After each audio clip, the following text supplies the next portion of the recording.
Then second question जो हम यहाँ पे परफॉर्म करेंगे that is transfer function of the state space system. हम लोगों ने अभी तक क्या सीखा है? हम लोगों ने सीखा है कि ट्रांसफर फंक्शन गिवन है तो उसका स्टेट स्पेस कैसे बना सकते हैं। अब मैं कहता हूं अगर स्टेट स्पेस गिवन है तो ट्रांसफर फंक्शन कैसे बना सकते हैं। तो इसके अंदर इस टॉपिक पे क्वेश्चन में बात करेंगे और ये दोनों जो टॉपिक मैं यहाँ पे डिस्कस करने वाला हूं दोनों स्ट्रेट फॉरवर्ड क्वेश्चंस हैं जो कि आपके ऑलरेडी पेपर में आ चुके हैं। सो बहुत इंपॉर्टेंट है और इस लेक्चर को स्किप मत कीजिएगा, करके जरूर जाना है। राइट, तो चलिए स्टार्ट करते हैं। Time response of state space system non homogeneous solution.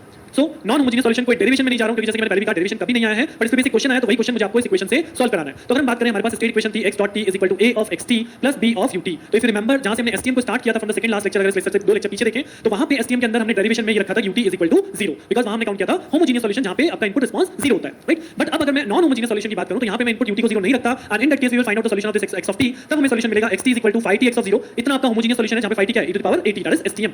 अब यहां पे अगर नॉन होमोजेनियस मतलब जब इनपुट को काउंट करेंगे तो उस केस में सॉल्यूशन बन जाता है ये तो यहां तक रहेगा ही रहेगा 5t x of 0 plus integration 0 to t 5t minus tau b u tau d tau। तो ये फार्मूला आपको डायरेक्टली याद रखना है कि ये नॉन होमोजेनियस इक्वेशन का सॉल्यूशन है। अगर आपसे क्वेश्चन पुट अप होगा तो आपको ये मतलब फार्मूला वहां पे डायरेक्टली अप्लाई करना पड़ेगा। अब इस पे कौन सा क्वेश्चन अवेलेबल है जो कि ऑलरेडी आ भी चुका है, तो ये वो क्वेश्चन है जो इस तरह का क्वेश्चन आपसे बन सकता है कि find the time response of the system describe by the equation this is the given equation. तो अगर आप यहां पे देखेंगे इस क्वेश्चन के अंदर स्ट्रेट फॉरवर्ड आप लोगों को स्टेट स्पेस इक्वेशन दी गई है कि x of x dash t is equal to axt plus b ut and where a is equal to कितना हो गया, a matrix is this one and b matrix is 0 and 1। तो basically इस question को देने के बाद अगर a मैट्रिक्स यहां पे आपको गिवन है तो आपको बोला भी जा सकता था calculate stm, so you will know a, तो आप वहां से stm कैलकुलेट कर सकते थे। बट यहां पे क्या करना है, यहां पे करना है find the time response of the system. So that means मुझे इस इक्वेशन का सॉल्यूशन इस इक्वेशन से सॉल्यूशन को कैलकुलेट करना है। सो इस इक्वेशन में सबसे पहली चीज है 5t। सो 5t क्या था, 5t था stm जी हां e to the power 80। That means अगर ये क्वेश्चन आता है तो मुझे stm तो कैलकुलेट करना ही करना पड़ेगा। And the same way what is the a matrix -1 1 0 -2, इसका यूज करके जैसे हमने पीछे stm बनाना सीखा था सेम उसी मैनर में लाप्लास इनवर्स मेथड का यूज करके यहां पे मैंने stm को कैलकुलेट किया है। What is the way of that stm, तो ये आपका वे था कि phi of t is equal to Laplace inverse of si minus a whole inverse. तो यहां हमने si minus a कैलकुलेट किया। What is our a is 2/2 matrix, तो यहां पे ये भी 2/2 मैट्रिक्स हो गया आइडेंटिटी जहां पे आपका s आ गया। तो सबसे पहले आप si minus a कैलकुलेट कीजिए। Now this become s + 1 -1 0 s + 2। उसके बाद इसका इनवर्स कैलकुलेट करेंगे और मैंने इनवर्स कैलकुलेट करने के लिए आपको डायरेक्ट मेथड दिया हुआ है कि अगर 2/2 है तो इस मेन डायगोनल को इंटरचेंज कर दीजिए, दैट मींस s + 2 और s + 1 और इन दोनों के कर दीजिए साइन चेंज, तो ये हो जाएगा 1 और ये हो जाएगा 0। This is adjoint divide bye mod. तो मॉड वैल्यू यहां पे s + 1 * s + 2। तो जब मैं इस मॉड वैल्यू से डिवाइड कर दूंगा तो अल्टीमेटली यहां पे मल्टीप्लाई करके लिखा हुआ है s + 3s + 2। So you will get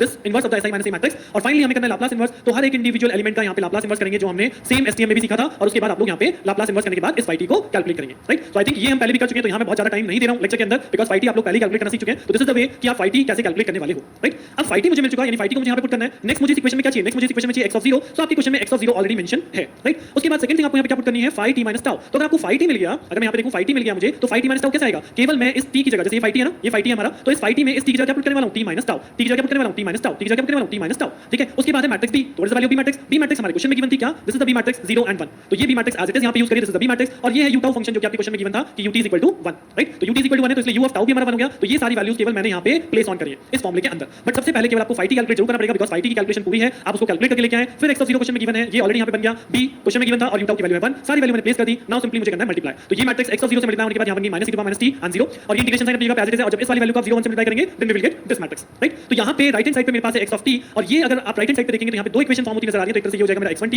और x2t। राइट, दो वेरिएबल्स यहां पे हो जाएंगे x1 and x2। तो अगर आप x1 की इक्वेशन को लिखेंगे तो हो जाएगा -e to the -t plus integration 0 to t e to the -t t - tau -e to the -2 t - tau d tau। Right, और सिमिलरली जब x2 की इक्वेशन बनाएंगे तो 0 प्लस, तो 0 तो खत्म हो गया, 0 to t and e to the -2 t - tau d tau। Now अब x1 कैसे कैलकुलेट होगा, x1 कैलकुलेट होगा, इसको आपको करना है यहां पे integration, so we get the complete value of x1। तो इंटीग्रेशन को सिंपल करने के लिए मैं इसे लिख सकता हूं e to the -t as it is। Right, उसके बाद प्लस इंटीग्रेशन 0 से t है, यहां पे tau के रिस्पेक्ट में इंटीग्रेट होना है तो e to the -t अलग कर लिया और e to the power multiply करके हो जाएगा e to the power tau। Right, इस तरह से -e to the -2t हो जाएगा और इसके बाद मल्टीप्लाई से हो जाएगा e to the power 2 tau और देन इसको मुझे tau के रिस्पेक्ट में इंटीग्रेट करना है। राइट, तो यहां पे -e to the -t as it is, उसके बाद यहां पे आप इंटीग्रेट कीजिए तो e to the -t constant है, e की पावर tau का इंटीग्रेशन क्या होगा, e की पावर tau divide by 1। Then -e to the -2t as a constant है, हमें tau के रिस्पेक्ट में इंटीग्रेट करना है तो e की पावर 2 tau का इंटीग्रेशन हो जाएगा 2 tau डिवाइड बाय 2 और इस पे लिमिट लग जाएगी 0 से लेके t।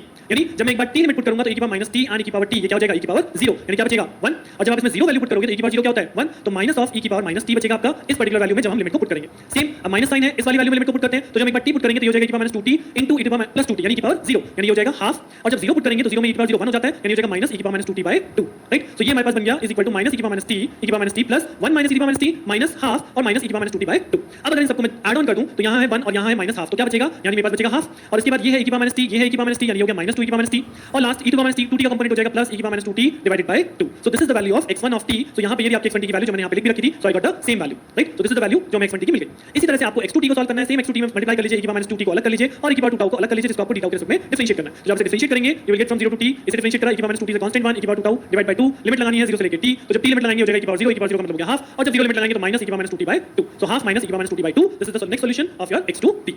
Right, so this is the way how you will solve this question अगर ये क्वेश्चन आपके एग्जामिनेशन में पुट अप होता है तो, क्योंकि पहले भी आ चुका है इसलिए मैंने यहां पे से टाइम रिस्पांस के ऊपर इस क्वेश्चन को पुट अप किया है। राइट, नाउ नेक्स्ट जो हमें इस लेक्चर में बात करनी थी दैट इज अनदर क्वेश्चन जो कि मैं आपको बोल रहा था पेपर में as it is put up हो जाता है। वो क्या है कि अगर मुझे स्टेट स्पेस गिवन है, मतलब मुझे स्टेट मैट्रिक्स गिवन है, स्टेट इक्वेशंस गिवन है, तो उससे हम ट्रांसफर फंक्शन कैसे कैलकुलेट कर सकते हैं। हमने रिवर्स क्वेश्चन किया है कि if you have given transfer function तो हम स्टेट में कैसे रिप्रेजेंट करते हैं, but now this is straight forward again question function की अगर आपको सिस्टम इक्वेशन दी जाए, स्टेट स्पेस रिप्रेजेंटेशन गिवन है, तो आप उसे ट्रांसफर फंक्शन कैसे कैलकुलेट करेंगे? तो यहाँ ट्रांसफर फंक्शन कैलकुलेट करने का बहुत सिंपल सा फॉर्मुला है, that is C matrix multiply by S I minus A inverse multiply by B matrix. तो इस फॉर्मुले के थ्रू आप ट्रांसफर फंक्शन को कैलकुलेट कर सकते हैं। तो इसमें रिक्वायर्ड है सी मैट्रिक्स, तो this is given as C 1 and 0 S I minus A inverse, ये मुझे कैलकुलेट करना पड़ेगा बिकॉज़ मेरे पास ए अवेलेबल है, और बी मैट्रिक्स मुझे चाहिए, तो बी मैट्रिक्स वो भी मेरे पास यहाँ पे अवेलेबल, राइट? तो सिंपल सा मुझे यहाँ पे तीनों मैट्रिक्स अवेलेबल है, this is the value of A, so A is what 0 1 -2 -3, B is what 0 and 1, C is what 1 and 0, then identity choose करूंगा as per the size of A, उसके बाद हम S I minus A calculate करेंगे। तो यहाँ पे मैंने S I minus A calculate किया, then S I minus A inverse calculate कीजिए। अब तक आप बिल्कुल सीख चुके हैं कि मुझे किस तरह से इनवर्स को कैलकुलेट करना है, adjoint divide by its mod, and then उसके बाद इन तीनों वैल्यूज को यहाँ पे रख के मल्टीप्लाई कर दीजिए, you will get the transfer function. तो यहाँ मैं कैलकुलेशन पे इतना फोकस नहीं कर रहा हूं क्योंकि आई नो कि आप लोग कैलकुलेशन अच्छे से करना सीख चुके हैं। मेरा एम था कि आपको मैं कॉन्सेप्ट पहुंचा दूं, क्योंकि क्वेश्चन 2 बार एटलीस्ट पेपर में पुट अप हो चुका है। तो दैट्स व्हाई अगर आपको ट्रांसफर फंक्शन कैलकुलेट करने के लिए आता है, you will use the direct formula, सारी वैल्यूज आपको गिवन है, जस्ट आपको वैल्यू प्लेस करनी है। ओके, तो after this lecture I can confidently said that कि आप लोग ये दो क्वेश्चन अगर इनमें से कोई भी क्वेश्चन पुट अप होता है तो इन दोनों क्वेश्चंस को आप अच्छे से कर पाएंगे। What is the time response, how to calculate the time response of state space,